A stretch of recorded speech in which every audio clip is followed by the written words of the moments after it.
ክትትሉ ይቆያል ብሎኛል። እንደ በፊቱ አሁን ባለፈው እሑድ ዕለት ለልጆቼ ለበዓል እንድደርስ ነበር የፈቀደልኝ። አልተስተካከለም፣ አልፈቀደም። ስለዚህ ተመለስኩኝ። ካሁን በኋላ በቃ ስራም ሰሞኑን መስራት አልችልም። በዚህ ባለህበት መንቀሳቀስ መቆም አልችልም። አሁን ወደ ፓራላይዝ ሆናል ማለት ነው። መቆምና መራመድ አልችልም። መቆምና መራመዱን አልችልም። ያው ካልቆምኩና ካልተራመድኩ ደግሞ ያው ልጆችንም ማስተዳደር ምናምን አልችልም። ጤኔ በቋሚነት እስኪመለስ እስከዛ ድረስ እዚሁ ሆስፒታል ውስጥ ነኝ ያለሁት። የባንክ አካውንት በቃል ታውቀዋለህ? አውቀዋለሁ። አንተ ራስህ ተናገር። 1037 44 61 315 ማን ነው የሚለው? በረከት በቀለ። እንግዲህ በመላው ዓለም ያላችሁ ኢትዮጵያውያን በሙሉ በጣም የታወቀ አርቲስት፣ ደግ ሩህሩህ እንደመሆኑ መጠን አሁን ከወደቀበትን ማንሳት በህይወት እያለ እንደምንወደው ሁሉ እንዲነሳ በገንዘብም በሀብትም ልጆችና ቤተሰቦች መርዳት እንዳለብን ነው። ከሞተ በኋላ ዋይ ዋይ ማለቱ ቁም ነገር የለም።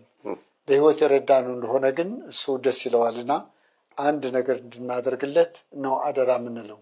አቅማቸው ያለ በአሜሪካን፣ በካናዳ፣ በአውስትራሊያ፣ በሀገር ውስጥና ከሀገር ውጭ ያላችሁ በሙሉ ኢትዮጵያውያን በሙሉ ለኢትዮጵያ ቤተክርስቲያን በጣም ባለውለታ ዳታ በማሰባሰብ ቤተክርስቲያን ህንፃ በማሳነጽ ከፍተኛ አስተዋጽኦ ያደረገ የመንፈስ ቅዱስ ልጃችን ስለሆነ ተባብረን በዚህ አሁን ቅድም በከፈተው አካውንት ገቢ እንድናደርግ ከራሴ ጭምር ሆኖ ከሌሎቹ ተባብረን እናንተም እዚህ በማህበረ ሚዲያው ያላችሁ ሁሉ ያስተባብራችሁ ለዚህ ወንድማችን ጥንካሬ ነገር እንድትሰሩ አድራላለሁ። ላዳመጣችሁ ያመሰግናለሁ። ስኬት ባንክ የሚባል ባንክ አለን። ለካ ረስቼዋለሁ። ክልል ላይ ብዙም ስለማይታወቅ የአዲስ አበባ ካልሆነ በስተቀር የክልል ሰዎች ብዙም አያውቁትም። ይሄ ባንክ ለካ አዲስ ብድርና ቁጠባ ተቋም ነው ወደ ስኬት ያደገው እና በህይወት አጋጣሚ በስራ አጋጣሚ ከዚህ ባንክ ጋር የሚያገናኘኝ ስራ አለና ፒያሳ ጥቃቅንና አነስተኛ ማደራጀት ስራ ውስጥ ሰርቻለሁና በጣም ብዙ ነገሮች እዛ ከሰራውባቸው ደስ ከሚሉኝ እንደው በህይወቴ ቁም ነገር ሰራ በባል ልጠቅስ የምችለው ስራ እዛ ነው የሰራሁትና እነዚህ ትናንሽ ማህበራት ደግሞ እርስ በርስ በጣም ጥርጣሬ ያለባቸው የገንዘብ ጉዳይ ስለሆነ እርስ በርስ አይግባቡም። በተለይ ደግሞ የሰራተኛ ሰፈርና የዶሮ ማነቂያ ሰዎች ሲያወሩ መደማመጥ የሚባል ነገር የለምና በቃ እነዚህን ሰዎች ሂድና ገላገላቸው ተብዬ አቅሙም ስለነበረኝ ሄድኩ ማለት ነው። ተልኬ መጀመሪያ ሊቀመንበሩን ማነጋገር ነበረብኝና የሜሪ አርምዴ ፓርኪንግ ሜሪ አርምዴ እዛ አካባቢ የተወለደች ነች። እንግዲህ ለሷ ማስታወሻ ተብሎ ነው በሷ ስም ያ ፓርኪንግ እንትን ያለውን የሰጠ አይደለም የሚባለው። ከዛን ሄጄ ሳናግረው ነገሮቹን ጨረስናቸውና በስተመጨረሻ ለምንድነው ግብር የማትከፍሉት አልኩት። 30% የምንከፍለውስ በየቀኑ እኮ ከምንሰበስበው ፓርኪንግ ላይ 30% እየከፈልን ነው። ለማን ነው የምከፍሉት? ለአዲስ ብድርና ቁጠባ ተቋም። አዲስ ብድርና ቁጠባ ተቋም ከመቼ ወዲህ ነው ግብር ሰብሳቢ ያደረገው? ማን ነው ውክልና የሰጠው? ይሄ 30% ከጥቃቅንና አነስተኛ ወደ አነስተኛ የምታርጉበት ነው እንጂ ግብር አይደለም ብዬ ትክክለኛውን ነገር ነገርኩት። ለካ እነሱ እኔ ከመግባቴ በፊት ለማህበራት ያስረዷቸው ግብር ነው ብለው ነው 30%ቱን እንትን የሚሉት። ማህበራቱም በዛ ነው አምነው ቁጭ ያሉት። ከዛም በኋላ ይህን ስነግረው የለቀቁ ማህበራት ጭምር አባላት ጭምር ጠዋት ስራ ስገባ አምፒር ጋር ያለው ቀበሌ 10 ማለት ነው ግቢውን ቀውጢ አድርገውታል። ቀውጢ ማለት ነው ምንድነው ሲባል 30% እየወሰዳችሁብን ግብር ነው ብላችሁ ነው። ታዲያ አይደለም ገዛኸኝ ግብር አይደለም ብሎ ነግሮናል። ከዛን ተጠራው ምድረ ካቢኔ ጠሩኝ። ወደ ፓርላማ ነገር አላችሁ ጠሩኝና ለምን እንዲህ ታደርጋለህ ምናምን ሲሉኝ ትክክለኛውን ቁጭ አድርጌ ነገርኳቸው። አይደለም ከዛም በኋላ ገብቷቸዋል ይመስለኛልና በስተመጨረሻ ብሩ ላለመስጠት ሲል እኔን ጸረ ሰላም ተብዬ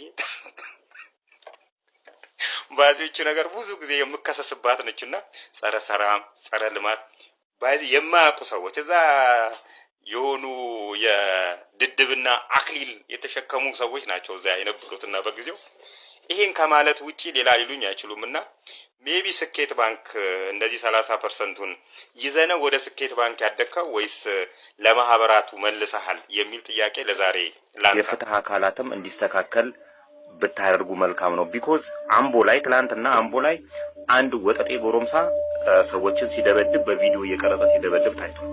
ነገም ይቀጥላል ማለት ነው። እኔ የምላችሁ ግን ይሄ ሰውዬ የተቀጠቀጠው እዛ መናኸሪያ ውስጥ ነው።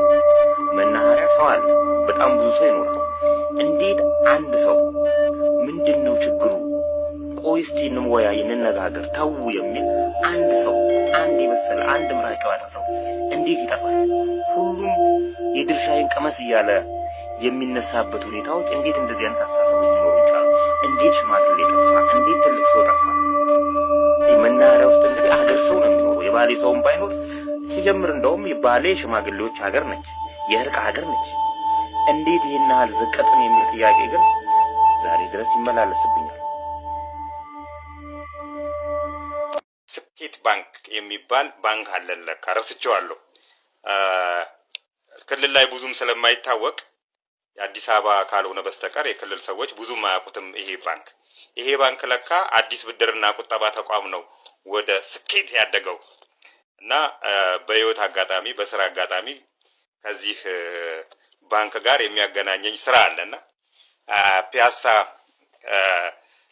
ጥቃቅንና አነስተኛ ማደራጀት ስራ ውስጥ ሰርቻለሁና በጣም ብዙ ነገሮች እዛ ከሰራሁባቸው ደስ ከሚሉኝ እንደው በህይወቴ ቁም ነገር ሰራ ብባል ልጠቅስ የምችለው ስራ እዛ ነው የሰራሁትና እነዚህ ትናንሽ ማህበራት ደግሞ እርስ በርስ በጣም ጥርጣሬ ያለባቸው የገንዘብ ጉዳይ ስለሆነ እርስ በርስ አይግባቡም። በተለይ ደግሞ የሰራተኛ ሰፈርና የዶሮ ማነቂያ ሰዎች ሲያወሩ መደማመጥ የሚባል ነገር የለምና በቃ እነዚህን ሰዎች ሂድና ገላገላቸው ተብዬ አቅሙም ስለነበረኝ ሄድኩ ማለት ነው ተልኬ።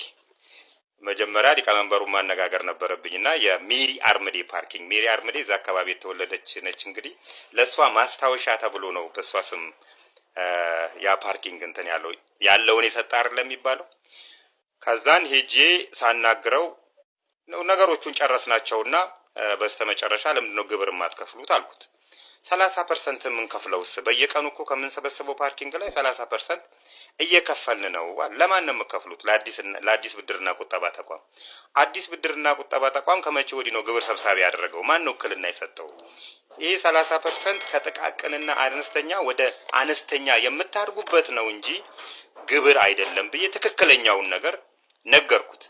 ለካ እነሱ እኔ ከመግባቴ በፊት ለማህበራት ያስረዷቸው ግብር ነው ብለው ነው 30%ን እንትን የሚሉት። ማህበራቱም በዛ ነው አምነው ቁጭ ያሉት። ከዛም በኋላ ይህን ስነግረው የለቀቁ ማህበራት ጭምር አባላት ጭምር ጠዋት ስራ ስገባ አምፒር ጋር ያለው ቀበሌ 10 ማለት ነው ግቢውን ቀውጢ አድርገውታል። ቀውጢ ማለት ነው ምንድነው ሲባል 30% እየወሰዳችሁብን ግብር ነው ብላችሁ ነው። ታዲያ አይደለም ገዛኸኝ ግብር አይደለም ብሎ ነግሮናል አሉ። ከዛን ተጠራው ምድረ ካቢኔ ጠሩኝ። የሆነ ፓርላማ ነገር አላቸው። ጠሩኝና ለምን እንዲህ ታደርጋለህ ምናምን ሲሉኝ ትክክለኛውን ቁጭ አድርጌ ነገርኳቸው። አይደለም ከዛም በኋላ ገብቷቸዋል ይመስለኛልና በስተመጨረሻ ብሩ ላለመስጠት ሲል እኔን ጸረ ሰላም ተብዬ ባዚዎች ነገር ብዙ ጊዜ የምከሰስባት ነችና ጸረ ሰላም ጸረ ልማት ባዚ የማያውቁ ሰዎች እዛ የሆኑ የድድብና አክሊል የተሸከሙ ሰዎች ናቸው እዛ የነበሩትና በጊዜው ይሄን ከማለት ውጪ ሌላ ሊሉኝ አይችሉምና ሜቢ ስኬት ባንክ እንደዚህ 30%ን ይዘነው ወደ ስኬት ባንክ ያደከው ወይስ ለማህበራቱ መልሰሃል የሚል ጥያቄ ለዛሬ ላንሳ።